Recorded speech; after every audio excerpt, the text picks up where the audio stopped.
안녕하세요. 그림 그리는 삼남매맘 문채연입니다. 잘 지내셨어요? 날씨가 이제 진짜 여름이구나 싶게 더워졌는데요. 날씨가 더워지면 불쾌지수도 높아지고 짜증도 많이 나면서 특히 저희 같이 육아하는 엄마들한테 정말 힘든 계절이 아닐까 해요. 저도 아이 셋을 다 여름에 낳아서 매일매일 땀 흘리면서 수유하던 몸조리도 못하고 그랬던 힘든 기억이 납니다. 오늘은 제가 여러분들과 함께 읽고 싶은 육아 서적이 있어서 들고 왔는데요. 이 책은 이미 너무 유명하기 때문에 이미 많은 분들이 읽으셨을 거라고 생각이 돼요. 바로 법륜스님의 엄마 수업이라는 책입니다. 제가 육아를 하면서 정말 힘든 순간순간이 생길 때마다 마음의 위안을 많이 받았던 그런 책인데요. 이 책은 2011년도에 법륜 스님께서 지으신 책이고, 연령별 아이를 다루는 법과 엄마로서 가져야 할 태도, 마음가짐 등에 대해서 아주 명쾌하게 얘기해주고 있는 책이에요. 그리고 책 중간중간에 보면 이렇게 그림과 함께 책의 핵심 내용들이 문장 몇 줄로 요약되어 나와 있어서 시간이 많이 없어도 가볍게 넘기면서 읽을 수 있기 좋도록 만들어 놨는데요. 그래서 이런 좋은 내용들을 함께 공유하고 싶어서 오늘은 이제 육아책 읽어주는 엄마의 컨셉으로 나오게 됐습니다. 일단 이 책에서 말하는 자녀 양육법과 엄마로서의 마음가짐에 대해서 크게 세 가지로 요약을 해볼 건데요. 네, 먼저 첫째, 일관된 원칙을 가지고 자녀를 양육하라. 일관된 원칙, 이거는 정말 제일 힘든 부분이 아닐까 하는데요. 육아라는 것이 워낙에 한치 앞을 예상할 수 없는 그런 상황들이 너무 많기 때문에 그 매 순간순간을 엄마들이 일관된 원칙을 적용한다는 것이 정말 힘든 부분인 것 같아요. 예를 들어서 아이가 마트나 카페에서 뭔가 물건을 사달라고 갑자기 요구를 할 때 엄마가 안 돼 이렇게 하면 아이들이 네 알겠어요 엄마 이렇게 절대로 안 하죠. 막 울고 불고 악을 쓰다가 들어 눕기까지 하죠. 이때 엄마는 너무 당황해서 주위 사람들의 눈치를 보게 되고 아이를 어떻게든 조용히 시키기 위해서 물건을 사준다거나 아니면 속삭이죠. 너 이따가 집에 가서 보자. 네, 아이를 조용히 시키기 위해서 결국에 아이의 요구를 들어주는 엄마들이 대부분이라는 건데요.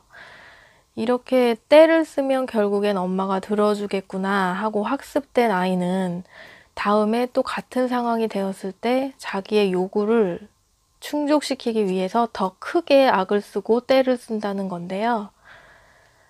이 책에서는 이런 상황에 대해서 이렇게 얘기를 해요. 엄마가 정한 원칙 안에서 안 되는 것은 무조건 안 된다고 하고 아이가 악을 쓰던지 들어 눕던지 울던지 신경 쓰지 말고 그 자리를 뜨라고 해요. 아이가 밥을 먹기 싫다고 하면 그대로 밥상을 치워버리고 배고프다고 울 때까지 그냥 놔두라고 해요. 그런데 대부분 엄마들은 아이의 밥을 먹이기 위해서 밥 숟가락을 들고 쫓아다니죠. 아니면 핸드폰을 틀어주죠. 이렇게 엄마와 아이 사이에서 정해놓은 명확한 원칙들이 없으면 엄마는 엄마대로 힘들어지고 아이는 아이대로 힘들어진다고 해요. 네가 만약에 이걸 사고 싶으면 엄마가 도와줄게. 네가 착한 일을 하면 할 때마다 엄마가 1,000원씩을 줄 테니까 그걸 모아서 사는 거야. 그러면 착한 일을 많이 하면 할수록 너가 원하는 것을 다 할 수 있어. 이렇게 엄마가 차분하게 얘기를 해주면 아이도 점점 흥분을 가라앉힌다고 해요. 저 같은 경우도 이 책을 읽고 집에서의 몇 가지 원칙을 정해봤는데요. 예를 들어서 아이가 핸드폰을 보고 싶다고 하거나 뭔가를 사달라고 요구를 할 때 이럴 때 해야 할 일 목록을 만들어서 5가지 정도를 써서 주거든요. 이 중에서 2가지를 선택해서 하면 네가 원하는 것을 할 수 있다. 이렇게 얘기를 해주면 아이가 자연스럽게 선택권을 갖게 되고 그에 대한 책임감도 갖게 되면서 별다른 군소리 없이 정말 할 일을 하게 되더라고요. 그래서 이제는 유치원이나 학교에서 돌아오면 제가 따로 얘기를 하지 않아도 자동으로 할 일을 알아서 찾아서 하더라고요. 이렇게 엄마와 아이 사이에 일관된 원칙, 이걸 정해놓는 것이 엄마와 아이 사이에 갈등을 줄이는 데 없어서는 안 될 아주 중요한 요소라고 생각을 합니다. 그리고 두 번째는 자식을 쏘아 올리는 활이 되어라 인데요. 우리가 활을 관역 정중앙에 맞추기 위해서 어떻게 하죠? 활과 화살을 동시에 잡아당겼다가 조준을 하고 활을 놓게 되죠. 이건 바로 법륜 스님께서 얘기하신 연령별 훈육법에 맞는 육아를 해라 이런 얘긴데요. 네, 일단 책을 같이 읽어볼게요. 40페이지에 있어요.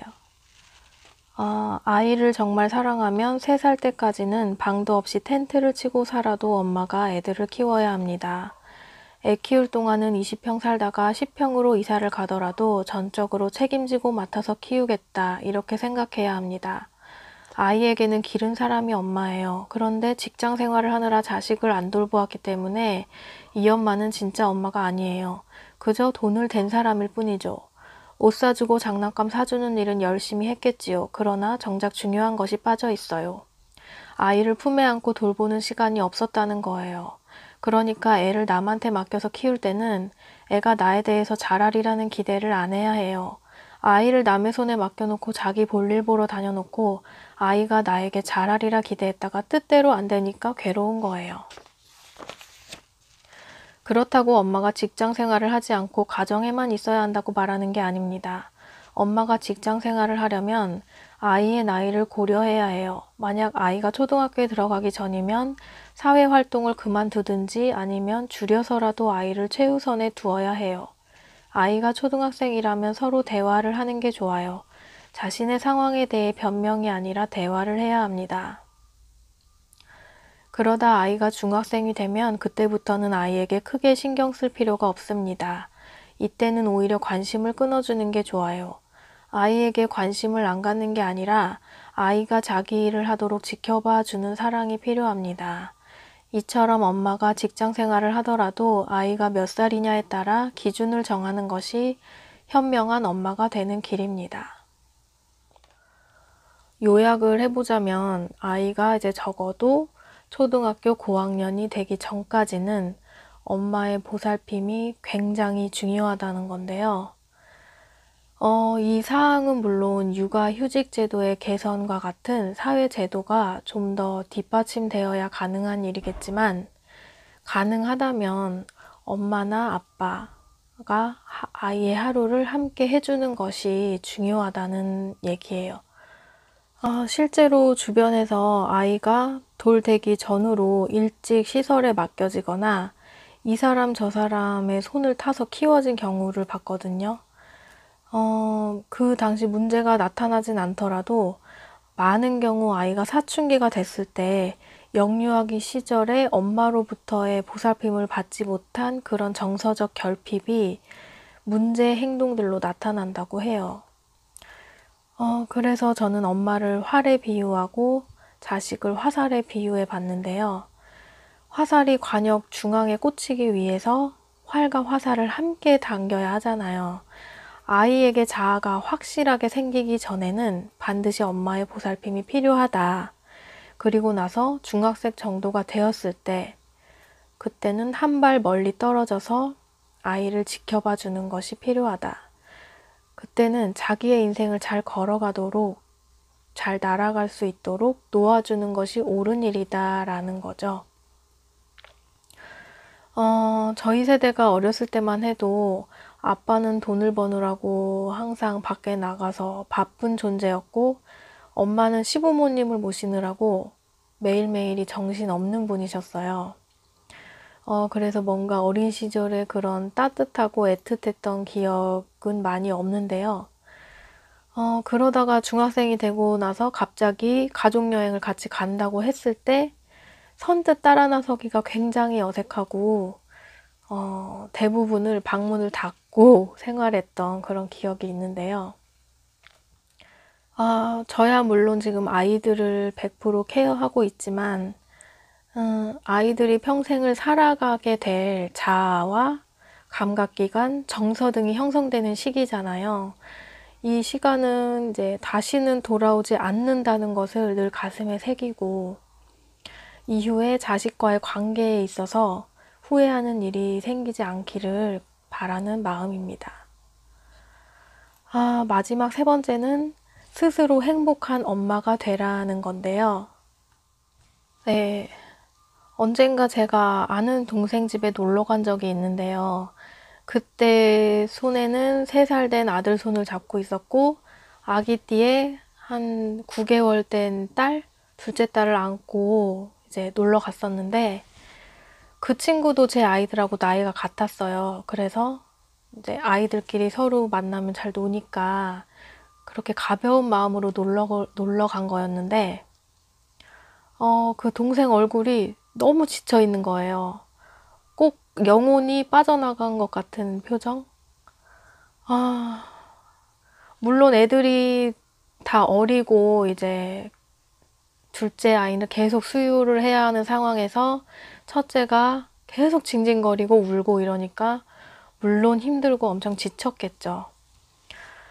그런데 그 동생이 갑자기 저한테 묻더라고요. 언니는 지금 행복하세요? 그 질문은 이제 자기는 하루하루가 너무 힘들고 지치고 미칠 것만 같다. 너도 나랑 애들이 동갑인데 너는 안 힘드냐? 이렇게 묻는 것 같았어요.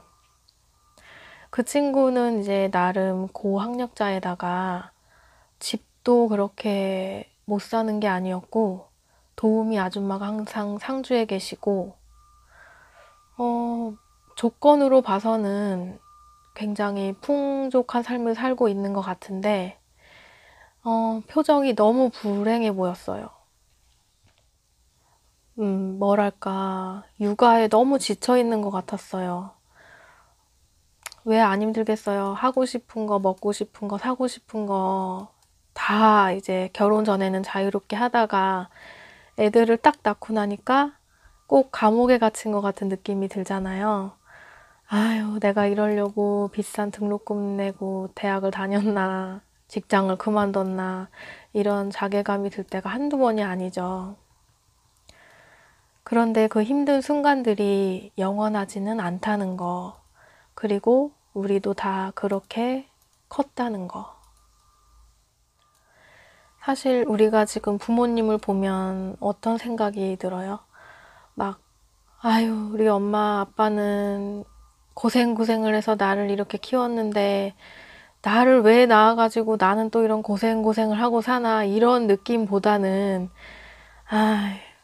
나를 낳고 키우고 평생 나만 바라보고 살다가 엄마 아빠도 어느새 이렇게 늙으셨구나 이런 좀 애틋하고 살아계실 때 잘해드려야지 이런 마음이 먼저 들잖아요.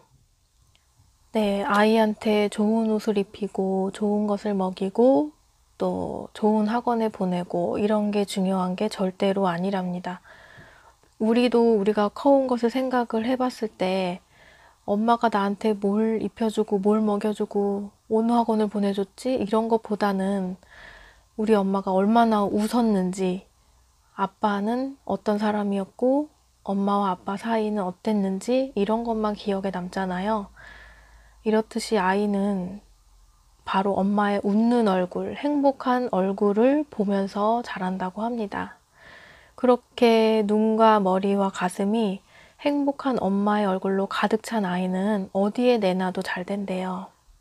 이렇게 마음이 안정된 아이는 밖에 나가서도 못할 일이 없다고 해요. 아이가 스스로 할 수 있는 것이 없을 때, 엄마의 손길이 필요할 때,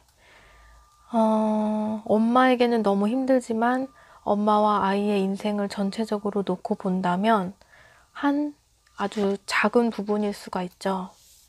그 시간을 너무 지쳐서 보내기보다는 아이를 보고 한 번 더 웃어주고, 한 번 더 안아주고, 한 번 더 사랑한다고 말해주고, 이런 행복한 마음으로 행복한 엄마의 모습으로 살았으면 하는 바람입니다. 네, 마지막으로 이 책에서 제가 가장 좋았던 부분을 함께 읽고 마무리를 할게요. 프롤로그에 있는 부분인데요. 이 책의 핵심 내용이기도 해요. 특히 여자는 자식을 낳고서도 혼자 몸일 때와 같은 연약한 여자의 심성으로 살면 자식을 잘 키울 수 없습니다. 이런저런 자극에 흔들리며 불안해하고 자기 마음대로 안 된다고 성질내던 내 습관대로 아이를 키우면 아이도 엄마처럼 불안정하고 분노가 많은 사람이 됩니다. 아이가 건강하고 심리적으로 안정되고 행복하려면 먼저 엄마부터 마음의 중심을 잡아야 합니다. 이리저리 흔들리는 불안한 여인의 마음이 아니라 내 아이는 무슨 일이 있어도 내가 지킨다는 굳건한 엄마의 마음을 가져야 해요. 그래야 아이가 그런 엄마의 마음을 지지대 삼아서 잘 자랍니다. 네, 이상으로 육아책 함께 읽기 첫 번째 시간을 마무리할 텐데요. 법륜 스님이 엄마 수업이라는 책을 통해서 말씀하시고자 했던 3가지. 첫 번째, 일관된 원칙을 가지고 육아를 하라. 두 번째, 자식을 쏘아 올리는 활이 되어라. 세 번째, 스스로 행복한 엄마가 되어라. 이 3가지를 항상 마음속에 새기고 날씨도 덥고 짜증도 많이 나고 또 아이와 함께 하면서 욱하는 그런 순간순간들이 많이 있죠. 그래도 다시는 돌아오지 않을 이 시간을 아이와 함께 행복한 시간들로 꾸려가시길 진심으로 바랍니다. 그리고 좋은 육아책들은 정말 많은데 읽기 힘들고 시간이 많이 없는 분들, 제가 틈틈이 대신 읽어드리고 요약을 해드릴 테니까 제 영상 많이 봐주시고 또 구독과 좋아요도 꼭 눌러주세요. 그러면 다음 시간에 다시 찾아오겠습니다. 안녕.